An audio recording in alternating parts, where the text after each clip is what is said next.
Hi friends, welcome to our channel My Lifestyle and Cooking. First time பார்க்குறீங்கன்னா subscribe பண்ணிட்டு பாருங்கள் friends. நம்ம இன்றைக்கி 4 வகையான ரெசிபி தான் பார்க்க போகிறோம். ஸ்கூல்லேருந்து வர பசங்களுக்கு கொடுக்குற மாதிரி நல்ல ஹெல்த்தியான ரெசிபி. இது பிரேக்ஃபாஸ்ட் டின்னராக கூட செஞ்சு சாப்பிட்லாம். ரொம்ப ரொம்ப சுவையாக இருக்கும். இந்த எல்லா ரெசிபியுமே ரொம்ப ஈஸியாகவும் பண்ணிடலாம். வாங்க அது எப்படி பண்ணலான்னு பார்க்கலாம். இதுக்கு ஒரு மிக்ஸி ஜார் ஒன்று எடுத்துருக்கிறேன். இதில் 250 ml கப்பில் 1 கப் அளவுக்கு தண்ணி சேர்த்துக்கலாம். அது கூடவே அதே கப்பில் 1 கப் அளவுக்கு கோதுமை மாவு சேர்த்துக்கலாம். இந்த மாதிரி தண்ணி சேர்த்துட்டு மேலே கோதுமை மாவு சேர்க்கும்போது நம்ம அரைச்சி எடுக்கும்போது அந்த கோதுமை மாவு மிக்ஸி ஜாரில் ஒட்டாமல் ஈஸியாக நம்மளால் அரைக்க முடியும். இது கூடவே 1/4 கப் அளவுக்கு துருவின தேங்காய் சேர்த்துக்கலாம். இதெல்லாம் சேர்த்ததுக்கப்புறமா மிக்சியில் ஒருக்கா அரைச்சி எடுத்துக்கலாம். இது மாதிரி அரைச்சதுக்கப்புறமா வேறு ஒரு பாத்திரத்தில் மாற்றி எடுத்து வச்சுருக்கிறேன். நமக்கு மாவு இது போல் ஒரு கன்சிஸ்டன்சியில் தான் இருக்குது. உங்களுக்கு பார்த்தா தெரியும், கொஞ்சம் திக்காக தான் இருக்குது.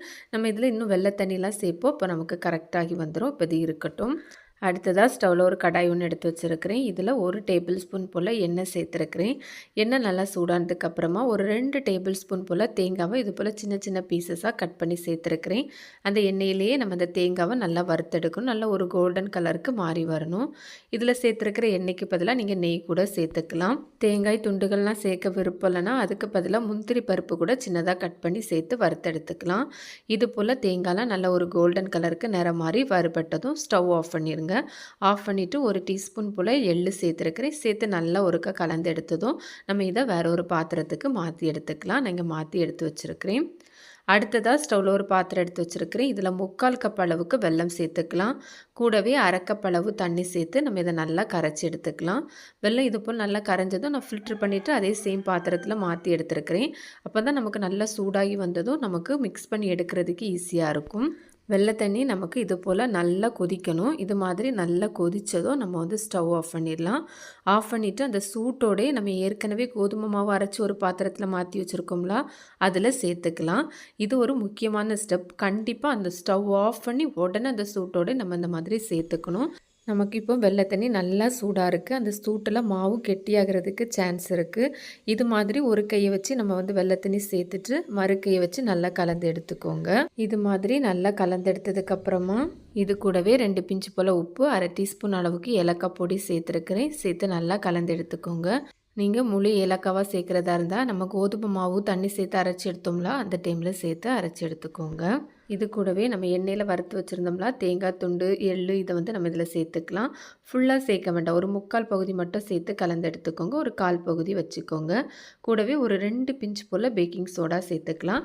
2 பிஞ்ச் போல் சேர்த்தா போதும், அதிகமாக சேர்க்க வேண்டாம்.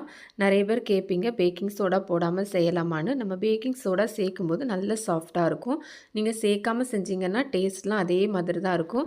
ரொம்ப மேலே பொங்கி வராது. கொஞ்சம் ஃப்ளாட்டாக ரொம்ப சாஃப்டாகவும் இல்லாத மாதிரி இருக்கும். உங்களுக்கு வேண்டான்னா ஸ்கிப் பண்ணிவிட்டு நீங்கள் செய்யலாம். இப்போ நம்ம இதை வந்து சுட்டு எடுத்துக்கலாம். நான் இங்கே ஆப்பச்சட்டி தான் எடுத்துருக்கிறேன். நீங்கள் ஆப்பச்சட்டி இல்லைன்னா நம்ம நார்மலாக பொரிக்கிறதுக்கு யூஸ் பண்ணுவோம்ல, அந்த கடாய் கூட எடுத்துக்கலாம். இதில் ஒரு 1/2 டீஸ்பூன் போல் எண்ணெய் சேர்த்துருக்கிறேன். எண்ணெய் நல்லா சூடானதுக்கப்புறமா நம்ம ரெடி பண்ணி வச்சுருக்கிற மாவுலேருந்து ஒரு 1/2 குழிக்கரண்டி அளவு மாவு சேர்த்துக்கலாம். இதுக்கு மேலே நம்ம ஏற்கனவே கொஞ்சம் தனியாக மாற்றி வச்சுருந்தோம்ல வறுத்த தேங்காய் துண்டு, அதுலேருந்து கொஞ்சமாக மேலே சேர்த்துட்டு நம்ம இதை வந்து மூடி வச்சிடலாம். நல்லா வெந்ததுக்கப்புறமா நம்ம இதை எடுத்துடலாம். ஒரு 2-3 நிமிஷத்துலேயே நமக்கு நல்லா வெந்து வந்துடும். உங்களுக்கு பார்த்தாலே தெரியும் எந்த அளவு சாஃப்டாக இருக்குதுன்னு. ரொம்ப சூப்பரான டேஸ்ட்டாக இருக்கும். இது போலவே மீதி இருக்கிற எல்லா மாவையும் நம்ம வந்து சுட்டு எடுத்துக்கலாம். இதை சுட்டு எடுக்கும்போது முக்கியமான ஸ்டெப்னு பார்த்தீங்கன்னா, நம்ம இதில் மாவு சேர்க்குறோம்ல, அப்போ எண்ணெய் நல்லா சூடாக இருக்கணும். ஹை ஃப்ளேமில் வச்சுருங்க. அதுக்கப்புறமா மேலே இந்த மாதிரி தேங்காய் துண்டுகள்லாம் சேர்த்துட்டு நம்ம மூடி வைப்போம்ல, அப்போ ஃப்ளேமை சிம்மில் வச்சுருங்க. நல்லா வெந்ததும் நம்ம இதை வந்து எடுத்துடலாம். உங்களுக்கு தேவைப்பட்டால் இதை திருப்பி போட்டு கூட எடுத்துக்கலாம். இது மாதிரி நிறைய கலந்தப்போ நம்ம சேனலில் இருக்குது. ராகி மாவில் பண்ண கலந்தப்போ, வாழைப்பழம் சேர்த்து பண்ண கலந்தப்போன்னு நிறைய கலந்தப்போ ரெசிபி இருக்குது. அதோட லிங்க் என் ஸ்க்ரீனில் கொடுத்துருக்கிறேன். தேவைப்பட்டால் செக் பண்ணிக்கோங்க. இப்போ நான் எல்லாத்தையுமே ஃப்ரை பண்ணி எடுத்துருக்கிறேன். நம்ம எடுத்த அளவுகளில் நமக்கு 6 அப்பம் கிடைக்கும். நான் இப்போ இதுலேருந்து 1 எடுத்து உங்களுக்கு பிச்சு காமிக்கிறேன். பார்த்தாலே தெரியும் எந்தளவு சாஃப்டாக இருக்குதுன்னு. நம்ம கரெக்டாக செஞ்சோம் அப்படின்னா இது போல் நல்ல ஒரு ஹனிகோம் ஸ்ட்ரக்சரில் வரும். நம்ம இதில் 100% கோதுமை மாவு மட்டுமே சேர்த்து இது போல் பர்ஃபெக்டாக பண்ணி எடுத்துருக்குறோம். அரிசி மாவு எதுவுமே சேர்க்கலை. கண்டிப்பாக நீங்களும் இந்த ரெசிபியை ட்ரை பண்ணி பாருங்கள். ட்ரை பண்ணி பார்த்துட்டு உங்களுக்கு எப்படி வந்ததுன்னு மறக்காமல் கமெண்ட்ஸ் பண்ணுங்கள். ரெசிபி வீடியோ கண்டிப்பாக உங்களுக்கு பிடிக்கும். பிடிச்சிருந்தால் லைக் பண்ணி, ஷேர் பண்ணி, சப்ஸ்கிரைப் இது செய்கிறதுக்கு ஒரு பாத்திரம் ஒன்று எடுத்துருக்கிறேன். இதில் 3/4 கப் அளவு வெல்லம் பொடிச்சு சேர்த்துருக்கிறேன். கூடவே 3/4 கப் அளவு தண்ணி சேர்த்துருக்கிறேன். வெல்லத்தை நல்லா கரைச்சி எடுத்துக்கலாம். நமக்கு பதம்லாம் எதுவும் வர வேண்டாம். வெல்லம்லாம் நல்லா இது போல் கரைஞ்சி கொதிக்கணும். இது மாதிரி நல்லா கொதித்து வந்ததும் ஸ்டவ் ஆஃப் பண்ணிடலாம். இப்போ இது இருக்கட்டும். அடுத்ததாக ஸ்டவ்வில் ஒரு பேன் எடுத்து வச்சுருக்கிறேன். இதில் 1 டேபிள் ஸ்பூன் அளவுக்கு தேங்காய் எண்ணெய் சேர்த்துருக்கிறேன். நீங்கள் தேங்காய் எண்ணெய் வேண்டாம்னு நினச்சிங்கன்னா அதுக்கு பதிலாக நெய் கூட சேர்த்துக்கலாம். எண்ணெய் நல்லா உருகி வந்ததுக்கப்புறமா இதில் கொஞ்சமாக முந்திரி பருப்பு சின்னதாக கட் பண்ணி சேர்த்துருக்கிறேன். இது நீங்கள் கூட்டி குறைச்சி கூட சேர்த்துக்கலாம். வேண்டான்னா ஸ்கிப் பண்ணிவிட்டு கூட செய்யலாம். நம்ம சேர்த்துருந்த முந்திரி பருப்பு வறுபட்டு லைட்டாக இது போல் கலர் சேஞ்ச் ஆகி வர ஆரம்பிக்கும். இது போல் வந்ததும் இது கூடவே 2 வாழைப்பழம் சேர்த்துக்கலாம். நான் இங்கே ஏத்தம்பழம் தான் எடுத்துருக்கிறேன். இந்த சைஸில் 2 வாழைப்பழம் எடுத்துருக்கிறேன். நீங்கள் எந்த வகையான வாழைப்பழம் வேணாலும் சேர்த்துக்கலாம். பச்சை பழம் சேர்த்துக்கலாம். சின்ன பழம் சேர்க்குறதா இருந்தால் 4 பழம் வந்து சேர்த்துக்கோங்க. சேர்த்து அந்த எண்ணெயிலேயே நம்ம நல்லா வதக்கி எடுக்கணும். வாழைப்பழம் நல்லா வெந்து லைட்டாக சாஃப்டாகி வர ஆரம்பிக்கும். இது போல் நல்லா ரெடியாகி வந்ததும் இது கூடவே நம்ம தேங்காய் துருவல் சேர்த்துக்கலாம். நான் இங்கே 1/2 கப் அளவுக்கு தேங்காய் துருவல் சேர்த்துருக்கிறேன். 1/2 கப்லேருந்து 3/4 கப் வர கூட நீங்கள் தேங்காய் துருவல் சேர்த்துக்கலாம். சேர்த்து ரொம்ப நேரம் நம்ம வதக்கி எடுக்கணும்னு வேண்டாம். நம்ம சேர்த்துருந்த அந்த தேங்காய் துருவல் நல்லா அந்த வாழைப்பழத்தோடு இது போல் சேர்ந்து வந்ததும் நம்ம ஸ்டவ் ஆஃப் பண்ணிடலாம். இப்போ இதெல்லாமே நமக்கு இருக்கட்டும். அடுத்ததாக நான் ஒரு பாத்திரம் ஒன்று எடுத்து வச்சுருக்கிறேன். இதில் 250 ml கப்பில் 1 கப் அளவுக்கு கோதுமை மாவு சேர்த்துருக்கிறேன். இதில் நம்ம ஏற்கனவே வெள்ளை தண்ணி கரைச்சி வச்சுருந்தோம்ல, அதை நான் ஃபில்ட்ரு பண்ணி ஒரு பாத்திரத்தில் மாற்றி எடுத்து வச்சுருக்கிறேன். இப்போ நம்ம வெள்ளை தண்ணியை மாவில் சேர்த்து நல்லா கலந்து எடுக்கணும். கட்டி எதுவும் இல்லாமல் நல்லா ஸ்மூத்தாக கலந்து எடுக்கணும். எல்லா தண்ணியுமே இந்த மாதிரி கொஞ்சம் கொஞ்சமாக சேர்த்து கலந்து எடுத்துக்கோங்க. இந்த மாதிரி விஸ்க் இருந்ததுன்னா அதை வச்சு கலந்து எடுக்கும்போது நமக்கு ஸ்மூத்தாக கட்டி எதுவும் இல்லாமல் கலந்து எடுக்கிறதுக்கு ஈஸியாக இருக்கும். நான் இப்போ எல்லா தண்ணியுமே சேர்த்து இது போல் நல்லா ஸ்மூத்தாக கலந்து எடுத்து வச்சுருக்கிறேன். அடுத்ததாக இது கூடவே நம்ம ஏற்கனவே வாழைப்பழம் தேங்காயெலாம் வதக்கி வச்சுருந்தோம்ல, அதை சேர்த்துக்கலாம். முழுவதுமாக எல்லாத்தையுமே சேர்த்துக்கலாம். சேர்த்து நல்லா இது போல் கலந்து எடுத்துக்கோங்க. நம்ம சேர்த்துருக்கிற அந்த வாழைப்பழம் தேங்காய் துருவெல்லாம் மாவோடு இது போல் நல்லா கலந்து வரணும். இப்போ நமக்கு மாவு கொஞ்சம் நல்லா திக்காக இருக்குது. இப்போ நம்ம இதில் தண்ணி சேர்த்துக்கலாம். நான் இங்கே 1/2 கப் அளவு தண்ணி எடுத்துருக்கிறேன். இதை கொஞ்சம் கொஞ்சமாக சேர்த்துக்கலாம். ஃபஸ்ட்டு ஒரு 1/4 கப் அளவு தண்ணி சேர்த்து நல்லா கலந்து எடுத்ததுக்கப்புறமா மீதி இருக்கிற 1/4 கப் அளவு தண்ணி சேர்த்துக்கலாம். நான் இங்கே சேர்த்துருக்கிற தண்ணி ரூம் டெம்பரேச்சரில் இருக்கிற தண்ணி தான். நமக்கு மாவு இது போல் ஒரு பதத்தில் தான் இருக்கணும். நம்ம சேனலில் இது போல் நிறைய ஹெல்த்தியான ஸ்நாக்ஸ் ரெசிபிலாம் இருக்குது. லிங்க் எண்டு ஸ்க்ரீன் ஐ கார்டில் கொடுத்துருக்குறேன். சேனலே ஃப்ரீ டைமில் விசிட் பண்ணி பாருங்கள். கண்டிப்பாக உங்களுக்கு யூஸ்ஃபுல்லாக இருக்கும். இப்போ இதில் ஒரு பிஞ்ச் போல் உப்பு சேர்த்து கலந்து எடுத்துருக்கிறேன். நீங்கள் வாசனைக்கு ஏலக்காய் பொடி சேர்க்குறதா இருந்தால் கூட இந்த டைமில் சேர்த்துக்கலாம். நம்ம பேக்கிங் சோடா எதுவுமே சேர்க்கல. ஒரு ஹெல்த்தியான ஒரு ஸ்நாக்ஸ் ரெசிபி இது. நான் ஏற்கனவே ஒரு கேக் டீன் எடுத்துருக்கிறேன். அதில் ஒரு வாழையில போட்டுட்டு மேலே எண்ணெய் வந்து அப்ளை பண்ணி எடுத்து வச்சுருக்கிறேன். வாழையில போடணும்னு அவசியம் இல்லை. கேக் டீனோ இல்லை நீங்கள் எந்த பாத்திரம் எடுத்துருக்கிறீங்களோ அதில் எண்ணெய் இல்லை நெய் மட்டும் அப்ளை பண்ணாலே போதும். இப்போ இதில் நம்ம ரெடி பண்ணி வச்சுருக்கிற மாவை சேர்த்துக்கலாம். முழுவதுமாக எல்லாத்தையுமே சேர்த்துக்கலாம். சேர்த்து நல்லா ஒரு முறை டேப் பண்ணி எடுத்துக்கோங்க. இப்போ நம்ம இதை ஆவியில் வேக வச்சு எடுத்துக்கலாம். நான் இங்கே இட்லி பாத்திரத்தில் தண்ணி எடுத்து வச்சுருக்கிறேன். மேலே ஒரு ஸ்டாண்டு போட்டுட்டு நம்ம ரெடி பண்ணி வச்சுருக்கிற கேக் டீனை வச்சிடலாம்.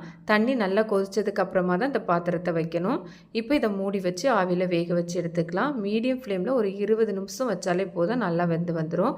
இப்போ நான் 20 நிமிஷத்துக்கு அப்புறமா ஓப்பன் பண்ணியிருக்கிறேன். நல்லாவே வெந்து வந்திருக்கு. வெந்தால் பார்த்தாலே தெரியும், மேலே நல்லா ஷைனிங்காக இருக்கும். செக் பண்ணணுன்னா நீங்கள் கத்தி ஏதாவது இன்சர்ட் பண்ணி பாருங்கள். இப்போ நம்ம இதை வெளியே எடுத்து ஆற வச்சிடலாம். நல்லா ஆறினதுக்கு அப்புறமா நான் இப்போ இந்த ஓரங்களை வந்து கத்தி வச்சு எடுத்து விட்டுருக்கிறேன். இப்போ நம்ம இதை வேற ஒரு பிளேட்டில் வந்து டிமோல்ட் பண்ணி எடுத்துடலாம். இந்த மாதிரி கமத்திட்டாலே ஈஸியாக வந்துடும். இப்போ நம்ம அந்த வாழையிலையை வந்து எடுத்துடலாம். பார்த்தாலே தெரியும் எவ்வளோ ஷைனிங்காக எவ்வளோ சாஃப்டாக வந்திருக்குதுன்னு. எப்போவுமே எண்ணெய் நெய்யில் பொரிச்ச பலகாரங்களை கொடுக்குறத விட இது மாதிரி ஆவியில் வேக வச்சு ஹெல்த்தியாக செஞ்சு கொடுக்கும்போது குழந்தைங்கள்லேருந்து பெரியவங்க வர சாப்பிட்லாம். ரொம்ப அருமையான டேஸ்ட்டாக இருக்கும். ஒரு பீஸோடு நிறுத்த முடியாது, அந்த மாதிரி ரொம்ப நல்லாவே இருக்கும். நான் இப்போ இதை வந்து கட் பண்ணி காமிக்கிறேன். பார்த்தாலே தெரியும் எந்தளவு சாஃப்டாக இருக்குதுன்னு. ஒன்று கட் பண்ணி உங்களுக்கு பிச்சு காமிக்கிறேன். நீங்களும் இந்த ரெசிப்பியை ட்ரை பண்ணி பாருங்கள். ட்ரை பண்ணி பார்த்துட்டு உங்களுக்கு எப்படி வந்ததுன்னு மறக்காமல் கமெண்ட்ஸ் பண்ணுங்கள். ரெசிபி வீடியோ கண்டிப்பாக உங்களுக்கு பிடிக்கும். பிடிச்சிருந்தால் லைக் பண்ணி ஷேர் பண்ணி சப்ஸ்கிரைப் பண்ணுங்கள். செய்கிறதுக்கு 1/4 லிட்டர் கப்பில் அரை கப் அளவுக்கு பச்சை பயிறு எடுத்துருக்கிறேன். இப்போ இதை ஒரு குக்கருக்கு மாற்றிட்டு ஒரு 2-3 நேரம் தண்ணி விட்டு நல்லா கழுவி எடுத்துக்கலாம். இப்போ நான் கழுவி எடுத்து வச்சுருக்கிறேன். இதில் 1/4 லிட்டர் கப்பில் 1/4 கப் அளவுக்கு தண்ணி சேர்த்துக்கலாம். தண்ணி சேர்த்ததுக்கப்புறமா குக்கரை மூடிடலாம். மூடிட்டு மீடியம் ஃப்ளேமில் ஒரு 2 விசில் வந்ததுக்கப்புறமா சிம்மில் ஒரு 5 நிமிஷம் மட்டும் வச்சு எடுத்துக்கலாம். இப்போ இது இருக்கட்டும். அடுத்ததாக ஸ்டவ்வில் ஒரு பாத்திரம் எடுத்துருக்கிறேன். இதில் 1/4 லிட்டர் கப்பில் 1 கப் அளவுக்கு வெல்லம் சேர்த்துருக்கிறேன். கூடவே அரை கப் அளவுக்கு தண்ணி சேர்த்துருக்கிறேன். நமக்கு வெல்லத்துக்கு எந்த பதவும் வர வேண்டாம். வெல்லம்லாம் நல்லா கரைஞ்சி வந்தாலே போதும்.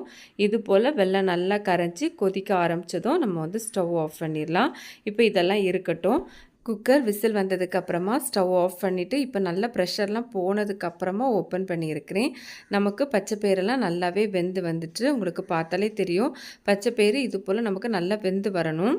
பச்சை பயிறு வேக வைக்கும்போது சேர்த்துறத தண்ணி கொஞ்சம் இருக்குது. இதை நம்ம வேஸ்ட் பண்ண வேண்டாம். இதை நம்ம ரெசிபியோடவே சேர்த்துக்கலாம். ஸ்டவ்வில் ஒரு பேன் எடுத்து வச்சுருக்கிறேன். இதில் 1 டேபிள் ஸ்பூன் போல் நெய் சேர்த்துக்கலாம். நெய் நமக்கு நல்லா உருகி வரட்டும். நெய் இது போல் நல்லா உருகி வந்ததுக்கப்புறமா இதில் 3/4 கப் அளவுக்கு துருவின தேங்காய் சேர்த்துக்கலாம். 3/4 கப்லேருந்து 1 கப் வரை கூட நீங்கள் சேர்த்துக்கலாம். நம்ம தேங்காவை ரொம்ப நேரம் வறுக்க வேண்டாம். லைட்டாக நம்ம அந்த நெய்யில் வறுத்து எடுத்தால் போதும். ஒரு நிமிஷம் மட்டும் வறுத்து எடுத்தாலே போதும். அடுத்ததாக நம்ம ஏற்கனவே பச்சை பயிறு வேக வச்சு வச்சுருந்தோம்ல, அதை இது கூடவே சேர்த்துக்கலாம். அந்த தண்ணியோடவே சேர்த்து இதில் சேர்த்துக்கலாம். சேர்த்துட்டு நல்லா இது போல் கலந்து எடுத்துக்கோங்க. ஒரு நிமிஷம் மட்டும் நல்லா இது போல் கலந்து எடுத்தாலே போதும். இது போல் நல்லா கலந்து எடுத்ததுக்கப்புறமா இது கூடவே ஒரு 2 பிஞ்ச் போல் உப்பு சேர்த்துக்கலாம். கூடவே ஒரு அரை டீஸ்பூன் போல் ஏலக்காய் பொடி சேர்த்துருக்கிறேன். சேர்த்து இதை நல்லா ஒரு முறை கலந்து எடுத்துக்கலாம். இது போல் நல்லா கலந்து எடுத்ததுக்கப்புறமா நம்ம ஏற்கனவே வெல்லம் கரைச்சி வச்சுருந்தோம்ல, அதை இதில் ஃபில்ட்ரு பண்ணிவிட்டு சேர்த்துக்கலாம். நீங்கள் நாட்டு சக்கரை சேர்க்குறதா இருந்தால் இதில் டைரெக்டாகவே சேர்த்துக்கலாம். சேர்த்துட்டு அரை கப் அளவு தண்ணி சேர்த்துக்கோங்க. இப்போ இதை நல்லா இது போல் கலந்து எடுத்துக்கலாம். இப்போ இந்த தண்ணி நமக்கு நல்லா கொதித்து வரணும். இப்போ உங்களுக்கு பார்த்தாலே தெரியும் நல்லா கொதித்து வர ஆரம்பிச்சிருக்கு. இப்போ ஃப்ளேம் சிம்மில் வச்சுட்டு இதில் 1/4 கப் அளவுக்கு அரிசி மாவு சேர்த்துக்கலாம். ஃபஸ்ட்டு 1/4 கப் அளவு மட்டும் சேர்த்தா போதும். சேர்த்து நல்லா இது போல் கலந்து எடுத்ததுக்கப்புறமா திரும்ப ஒருக்கா 1/4 கப் அளவுக்கு அரிசி மாவு சேர்த்துக்கலாம். மொத்தமாக அரை கப் அளவுக்கு அரிசி மாவு சேர்த்துருக்குறோம். பச்சை பயிறு பசங்க வேக வச்சு கொடுத்தாலும் குழம்புல போட்டு கொடுத்தாலும் ரொம்ப விரும்பி சாப்பிட மாட்டாங்க. இது போல் செஞ்சு கொடுத்து பாருங்கள். கேட்டு வாங்கி சாப்பிடுவாங்க. இது போல் நிறைய ஹெல்த்தியான ரெசிபி நம்ம சேனலில் இருக்குது. அதோட லிங்க் எண்டு ஸ்க்ரீன் ஐகார்ட்லலாம் கொடுத்துருக்குறேன். ஃப்ரீ டைமில் சேனலை விசிட் பண்ணி பாருங்கள். கண்டிப்பாக உங்களுக்கு யூஸ்ஃபுல்லாக இருக்கும். இது போல் நல்லா அந்த பேன்லேருந்து விட்டு வரணும். இந்த மாதிரி ரெடியாகி வந்ததும் நம்ம ஸ்டவ் ஆஃப் பண்ணி இதை ஆற வச்சிடலாம். நல்லா ஆறி வந்ததுக்கப்புறமா இதுலேருந்து கொஞ்சம் கொஞ்சமாக எடுத்து உருண்டைகளாக உருட்டி எடுத்துக்கலாம். நீங்கள் உருண்டையாவோ இல்லை வேறு ஏதாவது ஷேப்பில் கூட ரெடி பண்ணி எடுத்துக்கலாம். மாவு கையில் ஒட்டும். அதனால் கொஞ்சமாக எண்ணெய் இல்லை நெய் அப்ளை பண்ணிவிட்டு உருண்டை பிடிச்சி எடுத்துக்கோங்க. இது போலவே நம்ம எல்லாத்தையுமே ரெடி பண்ணி எடுத்துக்கலாம். நான் இப்போ எல்லாத்தையும் ரெடி பண்ணி ஒரு பிளேட்டுக்கு மாற்றி எடுத்து வச்சுருக்கிறேன். நம்ம இப்போ தான் ஆவியில் வேக வச்சு எடுத்துக்கலாம். நான் இன்றைக்கி இட்லி பாத்திரத்தில் தான் வேக வச்சு எடுக்க போகிறேன். நீங்கள் ஸ்டீமர் பிளேட் இருந்தால் அதில் கூட வேக வச்சு எடுத்துக்கலாம். லைட்டாக எண்ணெயோ இல்லை நெய்யோ அப்ளை பண்ணி எடுத்துக்கோங்க. தண்ணி நல்லா கொதிச்சதுக்கப்புறமா நம்ம ரெடி பண்ணி வச்சுருக்கிற உருண்டைகளை வச்சிடலாம். எல்லாத்தையும் இது போல் அரேஞ்ச் பண்ணி வச்சதுக்கப்புறமா நம்ம இதை மூடி வச்சு ஹை ஃப்ளேமில் ஒரு 10 நிமிஷம் மட்டும் வச்சு எடுத்துக்கலாம். 10 நிமிஷத்தில் ஆஃப் பண்ணிவிட்டேன். ஆஃப் பண்ணி 10 நிமிஷத்துக்கு அப்புறமா தான் நான் இப்போ ஓப்பன் பண்ணியிருக்கிறேன். இப்போ நமக்கு நல்லாவே வெந்து வந்துட்டு நான் நல்லா சூடாக இருக்குது. இப்போ நம்ம இதை வெளியே எடுத்து வச்சுக்கலாம். நான் இப்போ ஒரு பிளேட்டில் மாற்றி எடுத்து வச்சுருக்கிறேன். நல்ல ஒரு ஹெல்த்தியான ஸ்நாக்ஸ். இது ஸ்நாக்ஸாக மட்டும் இல்லை, பிரேக்ஃபாஸ்ட்டாக கூட கொடுக்கலாம். ஆவியில் தான் நம்ம வேக வச்சு எடுத்துருக்குறோம். எல்லா வயதினருமே இதை சாப்பிடலாம். இப்போ இதுலேருந்து ஒன்று எடுத்து உங்களுக்கு பிச்சு காமிக்கிறேன். பார்த்தாலே தெரியும் எந்த அளவு சாஃப்டாக இருக்குதுன்னு. நல்ல சாஃப்டாக ரொம்ப சூப்பரான டேஸ்ட்டாக இருக்கும். பச்சை பயிர் வச்சு இதுவரை இது போல் ஒரு ரெசிபி செஞ்சதுலன்னா கண்டிப்பாக ட்ரை பண்ணி பாருங்கள். ட்ரை பண்ணி பார்த்துட்டு உங்களுக்கு எப்படி வந்ததுன்னு மறக்காமல் கமெண்ட்ஸ் பண்ணுங்கள். ரெசிபி வீடியோ கண்டிப்பாக உங்களுக்கு பிடிக்கும். பிடிச்சிருந்தால் லைக் பண்ணி ஷேர் பண்ணி சப்ஸ்கிரைப் பண்ணுங்கள் ஃப்ரெண்ட்ஸ். இது செய்கிறதுக்கு ஸ்டவ்வில் ஒரு கடாய் எடுத்து வச்சுருக்கிறேன். இதில் 250 ml கப்பில் 1 கப் அளவுக்கு கோதுமை மாவு சேர்த்துக்கலாம். கோதுமை மாவை நல்லா அந்த பச்சை வாசனை போகிறது வரையும் நம்ம வறுத்து எடுத்துக்கலாம். ஃப்ளேமை மீடியத்துக்கும் சிம்முக்கும் இடையில வச்சு வறுத்து எடுத்துக்கோங்க. ஒரு 2லேருந்து ஒரு 3 நிமிஷம் வறுத்து எடுத்தாலே போதும். இது மாதிரி வறுபட்டு வந்ததுக்கப்புறமா இது கூடவே அரை கப் அளவுக்கு துருவின தேங்காய் சேர்த்துக்கலாம். தேங்காய் சேர்த்து இது போல் ஜஸ்ட் ஒருக்கா கலந்து எடுத்துக்கோங்க. அடுத்ததாக இது கூடவே 1/4 கப் அளவுக்கு அவல் சேர்த்துக்கலாம். இந்த ரெசிபிக்கு வெள்ளை அவல் சிவப்பு அவல்னு எது வேணாலும் சேர்த்துக்கலாம். சேர்த்து ஒருக்கா இது போல் கலந்து எடுத்துக்கோங்க. அடுத்ததாக வாசனைக்காக வேண்டி ஒரு அரை டீஸ்பூன் போல் ஏலக்காய் பொடி சேர்த்துருக்கிறேன். இது கூடவே ஒரு டேபிள் ஸ்பூன் போல் நெய் சேர்த்துக்கலாம். இதெல்லாம் சேர்த்ததுக்கப்புறமா இதை நம்ம நல்லா வறுத்தெடுக்கணும். 2லேருந்து 3 நிமிஷம் போல் வறுத்தெடுத்துக்கோங்க. ஃப்ளேமை ஹை ஃப்ளேமில் வைக்க வேண்டாம், சிம்க்கும் மீடியத்துக்கு இடையில வச்சு வறுத்தெடுத்துக்கோங்க. இப்போ நான் வறுக்க ஆரம்பித்து ஒரு 2லேருந்து 3 நிமிஷத்துக்கிட்ட ஆகுது. இது போல் லைட்டாக கலர் சேஞ்ச் ஆகி வர ஆரம்பிக்கும். இது போல் வந்ததும் நம்ம ஸ்டவ் ஆஃப் பண்ணிடலாம். ஸ்டவ் ஆஃப் பண்ணதும் சேம் கடாயில் வைக்க வேண்டாம், வேற ஒரு பாத்திரத்துக்கு மாற்றி எடுத்துக்கோங்க. நான் இங்கே மாற்றி எடுத்து வச்சுருக்கிறேன். அடுத்ததாக சேம் கடாயிலேயே 3/4 கப் அளவுக்கு வெல்லம் சேர்த்துருக்கிறேன். கூடவே அரை கப் போல் தண்ணி சேர்த்துக்கலாம். சேர்த்துட்டு நமக்கு வெல்லத்துக்கு எந்த பதமும் வர வேண்டாம், வெல்லம்லாம் நல்லா கரைஞ்சி வந்தாலே போதும். இது போல் நல்லா வெல்லம் கரைஞ்சி கொதிக்க ஆரம்பித்ததும் நம்ம ஸ்டவ் ஆஃப் பண்ணிடலாம். அடுத்ததாக 2 டேபிள் ஸ்பூன் அளவுக்கு பொரிக்கடலை, 2 டேபிள் ஸ்பூன் அளவுக்கு வேர்க்கடலை எடுத்து வச்சுருக்கிறேன். இதெல்லாம் ஆப்ஷனல் தான், நீங்கள் இருந்தால் சேர்த்துக்கோங்க, இல்லை ஏதாவது ஒன்று இருந்தால் ஒன்று மட்டும் கூட சேர்த்துக்கலாம். சேர்த்து செய்யும்போது கொஞ்சம் கூட ஹெல்த்தியாக இருக்கும். இப்போ இதை ரொம்ப பவுடராக அரைக்காமல் இது போல் பல்ஸ் மோடில் விட்டு அரைச்சி எடுத்துக்கோங்க. இப்போ இதை நம்ம ஏற்கனவே வறுத்த கோதுமாவை ஒரு பாத்திரத்துக்கு மாற்றி வச்சுருந்தோம்ல, அதில் சேர்த்துக்கலாம். சேர்த்து நல்லா இது போல் கலந்து எடுத்துக்கலாம். எல்லாம் ஒன்றோடு ஒன்று சேர்ந்து வர மாதிரி இது போல் கலந்து எடுத்துக்கோங்க. நம்ம ஏற்கனவே வெல்லம் கரைச்சி வச்சுருந்தோம்ல, அதை நான் இங்கே ஃபில்ட்ரு பண்ணி வேறு ஒரு பாத்திரத்துக்கு மாற்றி எடுத்துருக்கிறேன். இப்போ இதை மாவில் கொஞ்சம் கொஞ்சமாக சேர்த்து கலந்து எடுத்துக்கலாம். ஒரேடியாக சேர்க்கக்கூடாது, கொஞ்சம் கொஞ்சமாக தான் சேர்த்து கலந்து எடுக்கணும்.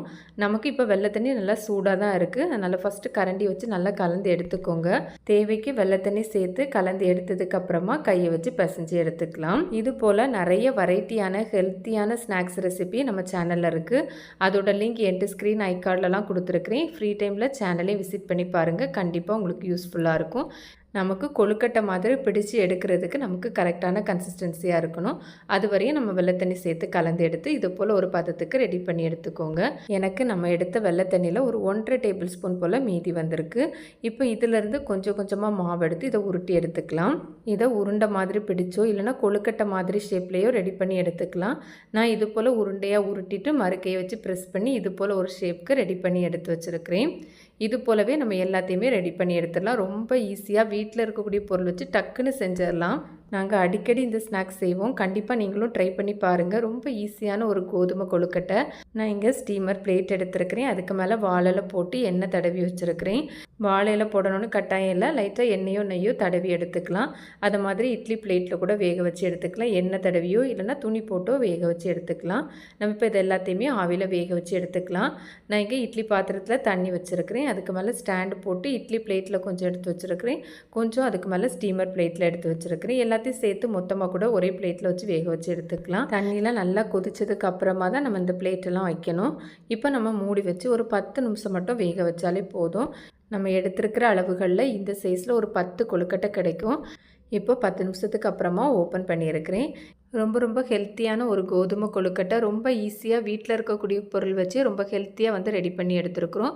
நான் இப்போ இதுலேருந்து ஒன்று எடுத்து உங்களுக்கு பிச்சு காமிச்சிருக்கிறேன். ரொம்ப சாஃப்டாக இருக்கும், ரொம்ப ரொம்ப சூப்பரான டேஸ்ட்டாக இருக்கும். எவ்வளோ சாப்பிட்டாலும் போதாது, திரும்ப திரும்ப சாப்பிடணும்னு தோணும். கண்டிப்பாக நீங்களும் இந்த ரெசிபியை ட்ரை பண்ணி பாருங்கள். ட்ரை பண்ணி பார்த்துட்டு உங்களுக்கு எப்படி வந்ததுன்னு மறக்காமல் கமெண்ட்ஸ் பண்ணுங்கள். ரெசிபி வீடியோ கண்டிப்பாக உங்களுக்கு பிடிக்கும். பிடிச்சிருந்தால் லைக் பண்ணி ஷேர் பண்ணி சப்ஸ்கிரைப் பண்ணுங்கள் ஃப்ரெண்ட்ஸ். தேங்க்ஸ் ஃபார் வாட்சிங். பாய்.